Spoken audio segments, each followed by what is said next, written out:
Salut les amis, c'est PKLN, j'espère que vous avez la forme. Aujourd'hui, vidéo pratique, on va voir l'utilisation de la clé Ledger. C'est un sujet d'actualité je pense, et donc de son application Ledger Live, qui n'est finalement pas beaucoup plus compliqué que d'utiliser un exchange. Je vais aussi répondre à certaines interrogations que beaucoup doivent se poser, par exemple si je perds ma clé Ledger, si Ledger fait faillite, etc. etc. On va voir aussi des astuces pour sécuriser ces clés. Entre parenthèses, je laisse dans la description un lien de parrainage Ledger, donc ça n'apporte rien à celui qui l'utilise, mais par contre, ça, si vous voulez soutenir mon taf, ça me rapporte 10 $ à chaque achat de Ledger via ce lien.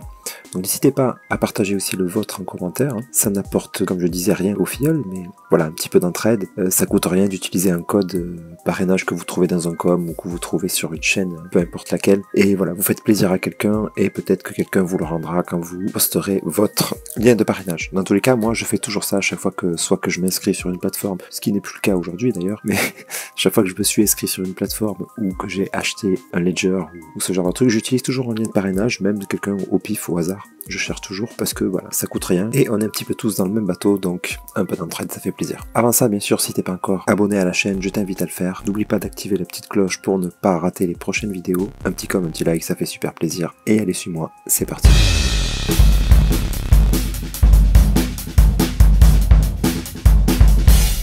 Donc alors, la première chose importante à savoir, donc là je suis sur la page le shop de Ledger. Donc voilà, il y a ces deux Ledger, la Nano X qui est la gamme supérieure, donc beaucoup plus chère que la Nano S+. À savoir que niveau sécurité, les deux sont au même niveau de sécurité. Hein. Si celle-là est moins chère, c'est parce qu'elle a un petit peu moins de capacité. Donc je sais qu'avant, on pouvait pas y mettre beaucoup de crypto dessus. Maintenant, on peut en mettre tout autant que sur celle-ci, apparemment. Donc ils disent plus de 100 apps là aussi, donc je pense que ça c'est à peu près la même chose. Vous pouvez voir ici les détails, et elles ont à peu près toute la même chose. Hein. Voilà, apparemment, par contre une différence, c'est qu'ici vous n'avez pas, c'est pas compatible iOS, donc si vous avez cette sur iOS, bah, il vous faudra celle-ci, dans tous les cas. Et voilà, là il y a le Bluetooth en plus, je trouve ça quand même assez pratique pour utiliser sur le téléphone. Ça évite d'avoir un adaptateur pour brancher sur l'USB du téléphone. Celle-ci, il faut la connecter. Pour info, le câble est fourni avec, et le câble que vous avez, c'est un USB-C qui vient se connecter à la Ledger. J'ai pris une petite photo ici. Voilà, de ce côté-là, comme on voit ici, on peut la connecter directement avec un USB-C. Et de l'autre côté, bah, c'est USB normal, hein, pour brancher sur l'ordi. USB 2, USB 3, quoi. Bref, voilà. Pour la manipulation de la Ledger, on va pas forcément voir ça aujourd'hui, parce que j'ai pas fait d'installation de caméra, tout ça encore chez moi, donc bon, bref. Et de toute façon, c'est vraiment très simple. Vous avez deux boutons, donc un ici, qui vous servent à naviguer dans les menus. Donc celui-là pour aller à droite, celui-là pour aller à gauche, bien sûr. Et pour valider, ben on appuie sur les deux en même temps. Voilà, c'est les seules actions, même quand on rentre un code PIN, ce genre de truc, eh ben, on appuie sur celui-là pour passer au chiffre supérieur et celui-là pour passer au chiffre inférieur. Et quand on est sur le bon chiffre, on appuie sur les deux en même temps. Bref, c'est vraiment très très simple d'utilisation. Là, il n'y a vraiment pas besoin que je vous montre quoi que ce soit. Maintenant, ouais, les premières infos à savoir, moi je me rappelle, c'était les premières questions que je m'étais posées avant d'en acheter, c'est que les cryptos ne sont pas stockés sur la clé. C'est-à-dire que si vous perdez votre clé, aucun souci, vous pourrez les récupérer. Aucune crypto n'est stockée d'ailleurs sur une clé quoi que ce soit. Les cryptos sont en fait restent sur la blockchain, qui est quand même l'endroit le plus sûr. Donc ça reste sur la blockchain, et ça c'est uniquement une clé, une porte qui va vous donner l'accès à vos cryptos, mais qui sont inscrites sur la blockchain.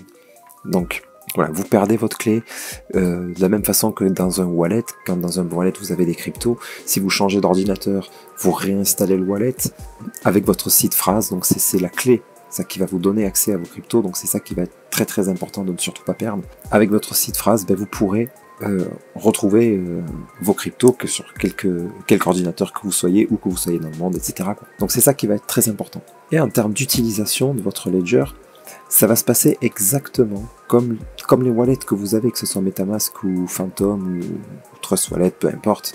Ça va fonctionner exactement de la même façon. On va voir ça ensemble, je vais vous montrer un petit peu. Et voilà, la seule chose qui va changer, et donc qui va sécuriser vos actifs, c'est que la seed phrase, il n'y a que vous qui l'avez. Elle a été générée hors ligne, d'accord, par l'appareil Ledger. Donc personne ne peut y avoir accès si vous ne la mettez pas en ligne, que vous prenez pas une photo avec votre téléphone, bien sûr. C'est pour ça qu'on vous dit toujours de noter sur un papier physique quelque part. Et voilà, ça peut faire un peu flipper parce que si vous le perdez ce papier, si vous avez un incendie, quoi que ce soit, ça peut faire un peu flipper.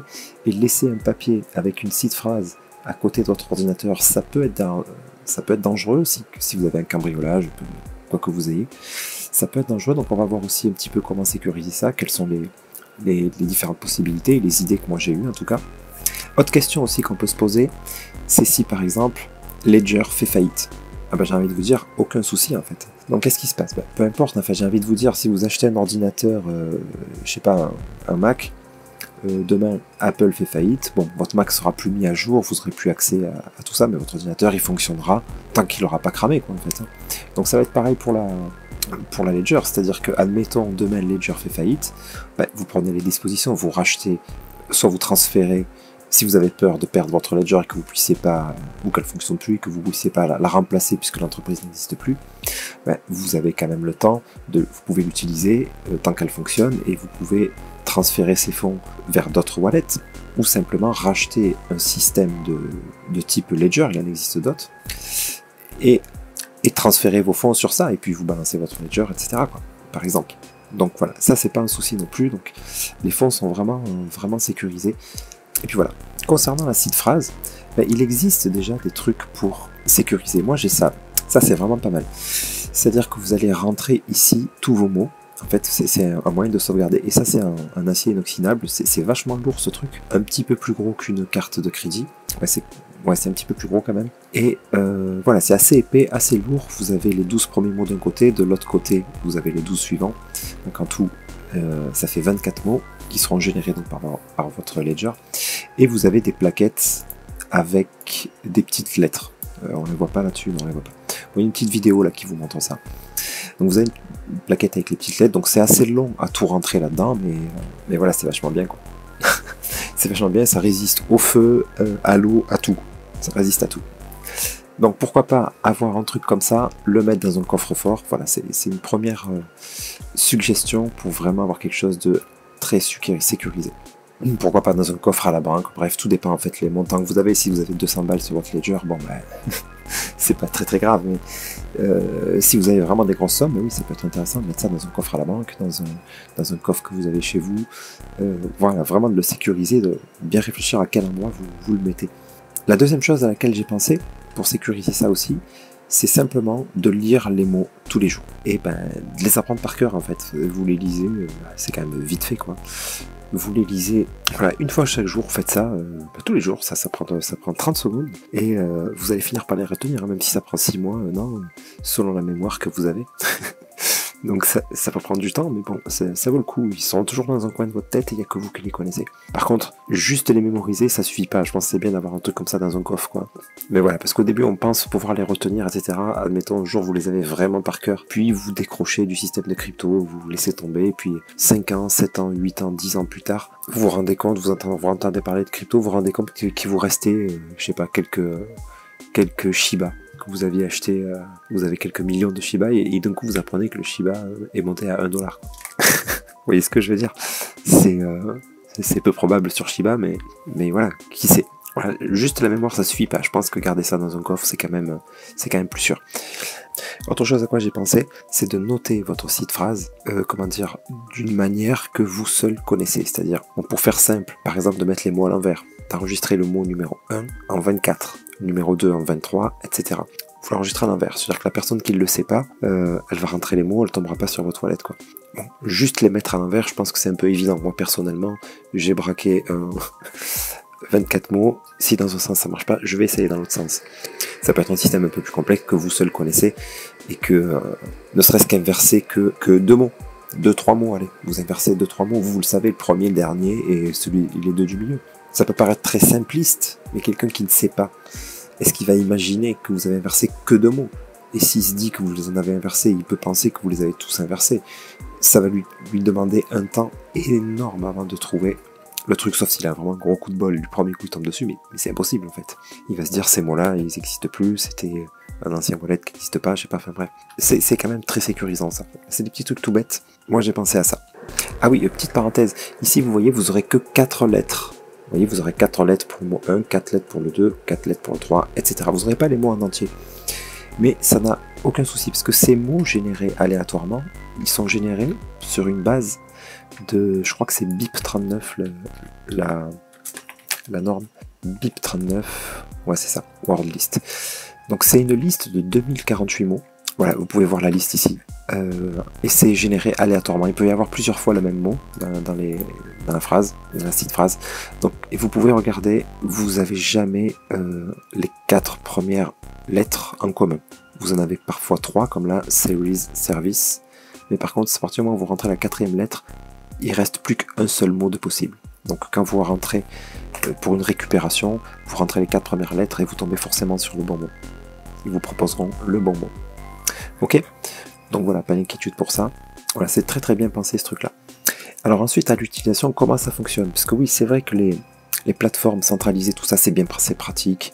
On vous propose des tas de choses alléchantes, etc. Mais bon, on a vu avec l'histoire de FTX, là, moi, perso, j'ai plus confiance en aucune plateforme, ça me fait un peu flipper, donc je suis revenu complètement à l'ancienne, tout sur Ledger, et que j'utilisais pas vraiment, en fait, parce que j'avais cet a priori que c'était pas pratique, et là, par la force des choses, du coup, je me suis penché beaucoup plus dessus cette semaine, et en fait, je trouve ça vraiment super pratique, quoi, très intuitif, c'est très simple d'utilisation, avec l'application Ledger Live. Donc une fois que vous avez installé Ledger Live, ça va être connecté donc à votre Ledger et vous pouvez y accéder même quand votre Ledger est déconnecté. Là, je peux accéder à tout. C'est juste que je vais pas pouvoir envoyer de l'argent. Je peux en recevoir par contre, mais je ne vais pas pouvoir en envoyer sans brancher ma Ledger ou la connecter à Bluetooth et valider par un clic physique. Mais voilà, on n'est pas obligé d'avoir tout le temps sa Ledger, là tu es en train de cliquer.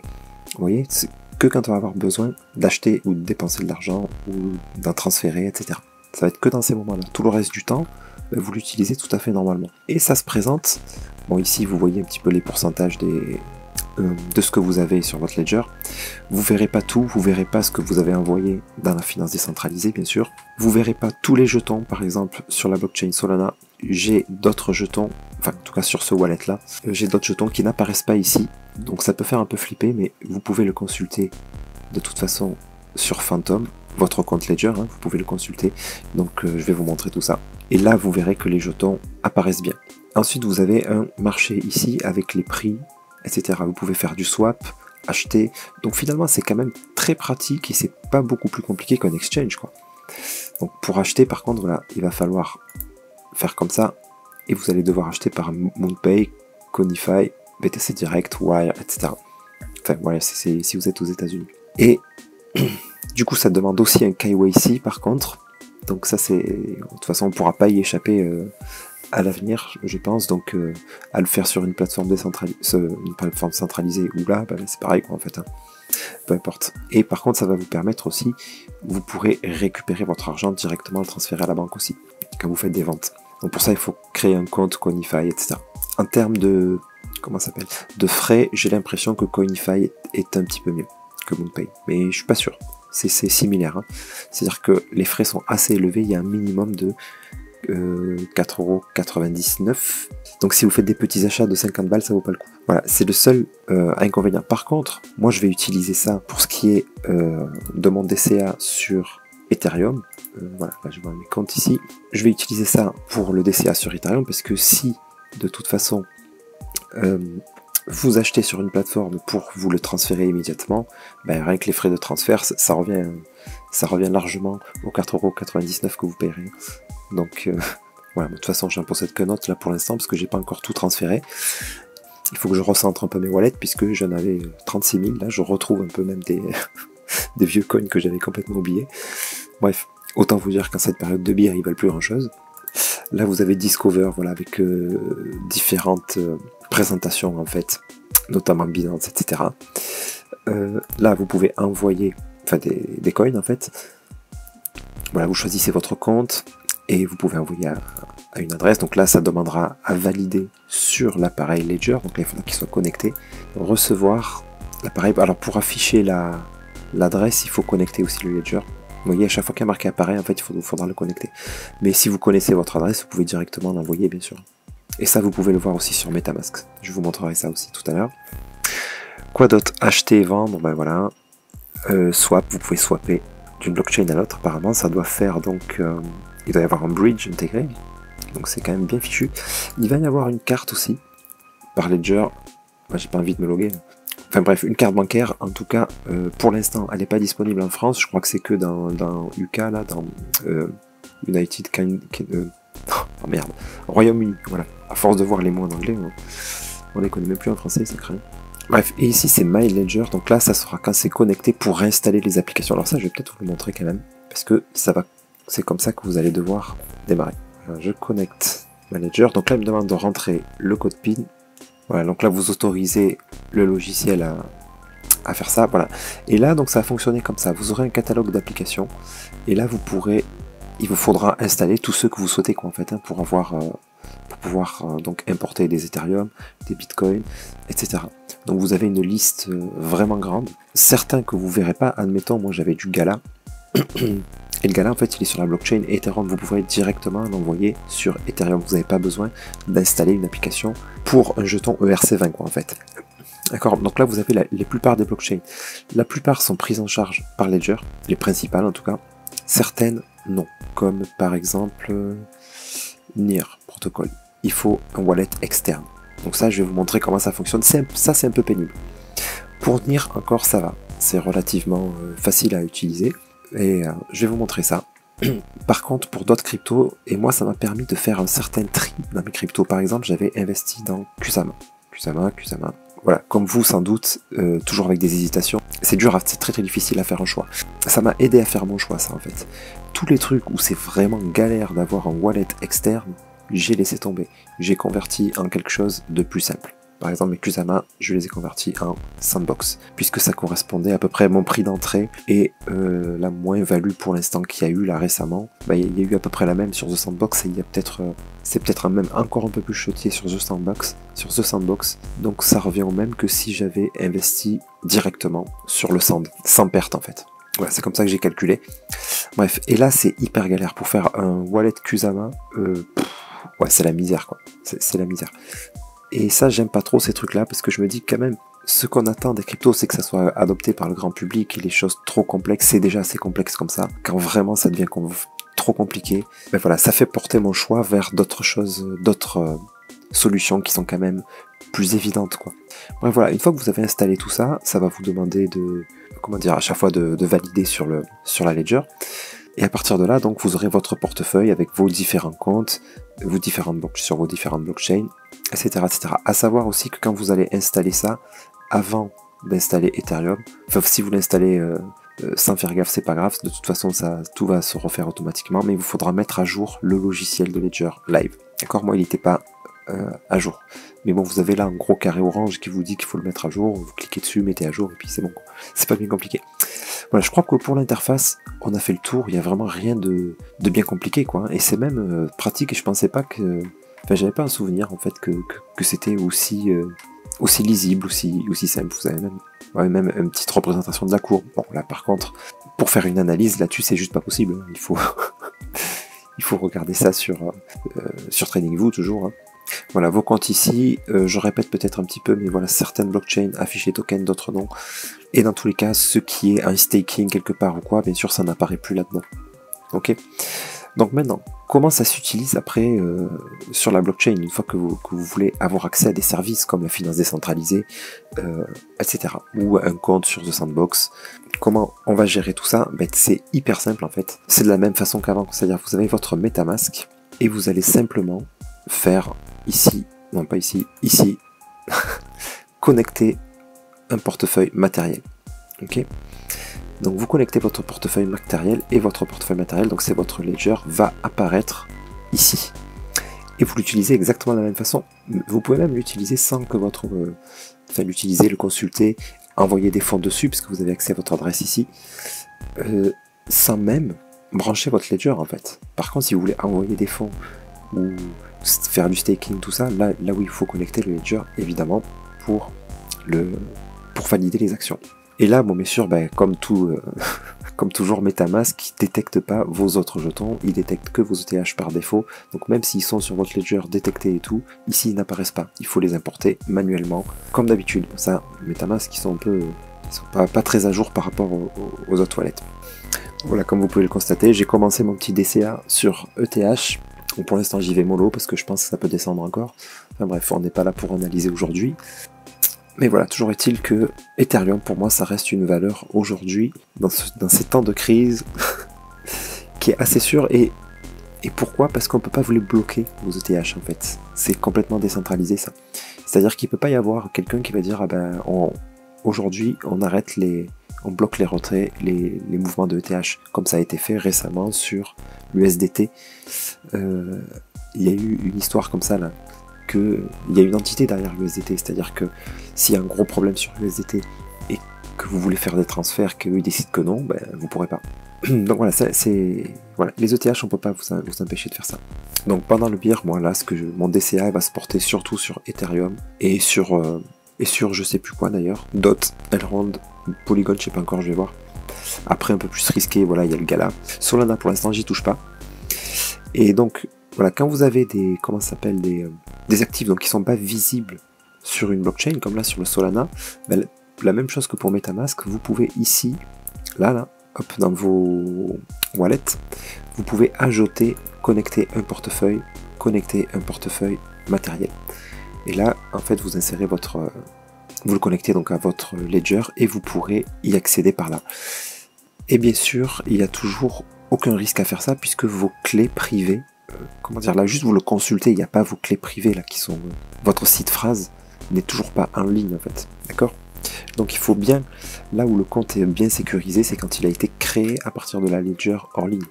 Ok, donc voilà, petit à petit je vais transférer mes trucs là-dessus. Mais Solana, bon ben je sais même pas si je vais continuer à en acheter parce que voilà, je vais peut-être racheter ce que j'ai perdu sur FTX, mais j'attends un peu de voir. Parce que voilà, ça pue un peu quand même sur Solana en ce moment. Et à la limite, s'il descend vraiment à 1$, autant je fous un billet de 100 balles histoire d'avoir une centaine de Solana au cas où. Et si ça tombe à 0, ben, j'aurais perdu que 100 balles. Mais là, voilà, pour l'instant, tout ça, ça reste en stand-by. Et la même chose, bien sûr, ben, le police, j'en ai pas mal en staking.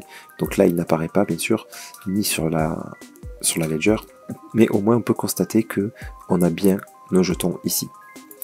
Ensuite, pour ce qui est des wallets, comment dire, qui ne sont pas compatibles avec Ledger, ça va être un peu plus compliqué. C'est-à-dire que par exemple sur NIR Protocol, wallet NIR.org, ouais, c'est là. Ok, déjà connecté. Ouais, ah, pareil, NIR, j'ai pris une petite centaine de NIR. J'avais commencé un DCA là-dessus et pour l'instant je l'ai mis en pause parce que je sais que FTX avait investi dans NIR. Bon, je pense pas que ça impacte vraiment le projet NIR, mais dans le doute, je vais quand même attendre. Tout ça. Et donc là, comment ça se passe? Il n'y a pas moyen que... Ah ben si je fais ça, qu'est-ce qu'il va me dire? Non, c'est pas comme ça que je veux faire. On va faire un logout là. Là apparemment, j'arrive pas à me déconnecter, mon ledger est pas connecté, donc dans tous les cas c'est pas un souci, mais j'arrive pas à vous montrer comment partir de zéro. Donc je vais peut-être faire sur une fenêtre privée wallet.nir.org. Donc comment il va falloir faire dans ce genre de cas de figure? Vous faites create account, get started. Voilà, voilà. Vous pouvez choisir donc secure passphrase ou ledger hardware wallet. Parce que là, il va vous générer une site phrase là aussi, mais bien sûr en ligne. Donc là, c'est pas sécurisé. Il faut aller là-dessus, c'est-à-dire que ça va pas vous générer une nouvelle site phrase. C'est directement, ça utilise la site phrase en gros de votre ledger, donc qui n'est que sur votre ledger. Voilà, secure my account, donc là je vais peut-être pas le faire. Jusque là oui. Continue, ouais, voilà. Après il vous fait connecter la ledger, vous créez le compte et voilà. Là je vais pas en créer un deuxième. Voilà comment il faut faire. Vous voyez, là c'est très simple sur NIR, mais que sur d'autres, comme je vous disais sur Kusama ou quoi, c'est beaucoup plus complexe. Et voilà, ça me permet de recentrer un petit peu plus sur quelques cryptos plus faciles d'utilisation. Ensuite, la dernière étape, ça va être pour se connecter à un compte comme, mettons, The Sandbox ou sur la finance décentralisée, si vous voulez envoyer vos assets, etc. Il va falloir configurer un tout petit point. Donc pour ça, sur votre ledger, ici vous voyez, vous avez tout ça, ce sont vos applications, applications Bitcoin, etc. Donc vous allez sur votre application Ethereum. Donc ça va vous afficher Application is ready. Là vous pourrez vous balader à droite avec ce bouton jusqu'à Settings. Et vous allez dans Settings et vous avez Blind Signing Transaction. Et donc vous êtes par défaut sur Disabled. Vous mettez Enable, donc vous l'activez. Donc ça vous permettra de signer les contrats, mettons, pour se connecter à The Sandbox, entre autres. Okay, sans ça, vous n'aurez pas la possibilité de signer, ça ne va pas vous proposer de valider la transaction, la signature du smart contract. Donc, ouais, il y a juste cette petite manipulation à connaître. Dans tous les cas, quand vous l'utilisez, je crois que c'est MetaMask qui vous le signale, ça. Quand vous êtes dans MetaMask, ça vous dit, ça vous marque une notification, activer Blind Signing. Voilà, et donc il faut savoir où ça se trouve, bien sûr, c'est dans votre application. Donc si vous avez la même chose sur Solana, ça sera dans l'application Solana. J'ai pas encore testé ça pour le coup, mais dans l'application ici Ethereum, vous allez dans Settings et vous avez Blind Signing. Ok les amis, sur ce, je pense qu'on a fait le tour. N'hésitez pas, si j'oublie quelque chose qui n'est pas bien clair ou quoi, à poser vos questions. J'y répondrai avec grand plaisir. En tout cas, cette histoire, voilà, nous aura appris à nous tourner à nouveau vers les bases, quoi, en fait, hein, les bases de la crypto, la décentralisation. C'est l'âme propre aux cryptos, justement. Donc, qu'on commençait un petit peu à perdre, en tout cas, moi, de mon côté, je commençais un petit peu à la perdre avec tous ces exchanges-là. C'était très pratique, mais en fait, au final, c'est la même chose qu'une banque, quoi. C'est-à-dire que c'est même pire, puisque c'est la même chose qu'une banque, sauf qu'en plus c'est pas régulé encore, donc les mecs ils font absolument ce qu'ils veulent là-dedans, donc ils ont tout à fait la possibilité d'utiliser tout votre argent sans vous demander votre avis, un peu comme les banques d'ailleurs, mais bon, les banques c'est un petit peu plus surveillé on va dire, et protégé au moins par le gouvernement, par l'État, mais voilà, il faut pas se leurrer, si demain tout le monde retire son argent à la banque, en fait vous pourrez pas le retirer non plus, hein. Donc voilà, là au moins, quand vous prenez des projets, en tout cas décentralisés comme Ethereum, celui-là, on ne peut pas vous le bloquer. Bitcoin non plus, on ne peut pas vous le bloquer. Donc voilà, sur ce les amis, je vous souhaite une excellente nuit, et je vous dis à très bientôt. C'était PKLM, merci.